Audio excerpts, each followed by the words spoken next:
సాధు నాయక్ చాలా బాధపడుతూ జేడీ కోర్టుకు వెళ్ళటానికి ఇక 3 గంటల సమయం మాత్రమే ఉంది. గణపతి నేరం చేయలేదు, ఆదిత్య నేరం చేశాడు అని నిరూపించటానికి మన దగ్గర ఎలాంటి ఆధారాలు, సాక్ష్యాధారాలు కూడా లేవు. పైగా ఆదిత్య ఇంకా సేపట్లో దేశం దాటి వెళ్ళిపోతున్నాడు. ఇప్పుడు మనం ఏమీ చేయలేని పరిస్థితి. ఈ 3 గంటల లోపల మనం ఏం చేయగలం చెప్పు అని సాధు నాయక్ అంటాడు. సార్ నేను చూసుకుంటాను అని జేడీ చెప్తుంది. ఇంకోవైపు మీనన్, చూడు మినిస్టర్, ఆదిత్య దేశం దాటి వదిలి వెళ్ళిపోతున్నాడని జేడీకి ఏ మాత్రం డౌట్ వచ్చినా అసలు ఆదిత్యని ఇక్కడి నుంచి వెళ్ళనివ్వదు.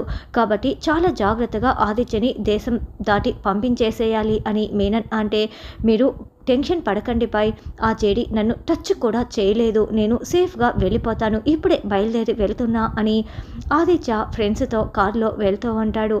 మీనన్, మినిస్టర్ ఇద్దరు కూడా వెనకాలే కారులో ఫాలో అవుతూ ఉంటారు.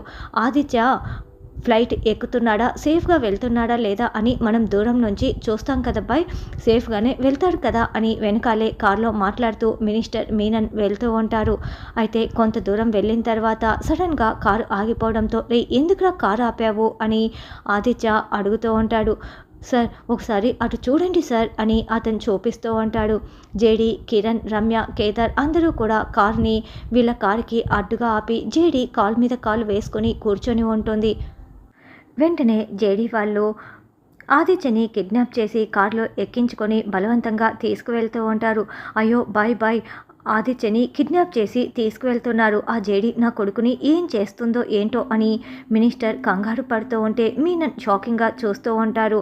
ఆదిత్య ఇక గింజుకుంటూ ఉంటే, ఏంటి దేశం దాటించేద్దాం అనుకుంటున్నారా, ఇప్పుడు చూడండి నేనేం చేస్తానో అని రాత్రి అనుకుంటూ ఉంటుంది.